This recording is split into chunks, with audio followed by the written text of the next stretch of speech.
ছাত্র জনতার রক্তে কেনা জুলাই অভ্যুত্থানের বর্ষপূর্তি আজ। রাজধানী সহ সারা দেশে স্মরণ করা হচ্ছে জুলাই শহীদদের।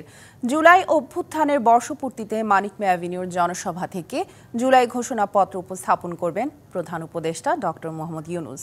দিবসটি উপলক্ষে বাণীতে প্রধান উপদেষ্টা গণতান্ত্রিক, মানবিক ও বৈষম্যহীন বাংলাদেশ গড়ার আহ্বান জানিয়েছেন।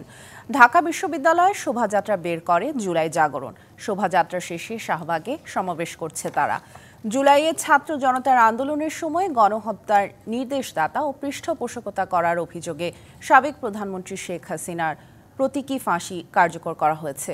সকালে রাজধানীর জাতীয় প্রেস ক্লাবের সামনে অস্থায়ী ফাঁসির 10টা 40 মিনিটে জনতার সামনে তার ফাঁসি কার্যকর করেন জল্লাদ। এ উপলক্ষে রাজধানীর মহাখালীতে শোভাযাত্রা এবং সংক্ষিপ্ত সমাবেশ করেছে সশস্ত্র বাহিনীর অবসরপ্রাপ্ত কর্মচারীরা। এ সময় তারা বলেন, বাংলাদেশের সার্বভৌমত্বের প্রশ্নে কারোর সাথে আপোষ চলবে না। এখনই উপযুক্ত সময় দুর্নীতিমুক্ত নতুন বাংলাদেশ গড়ার। এখন করা না গেলে আর কখনো সম্ভব হবে না। দরকার হলে নতুন শপথ নেওয়া হবে।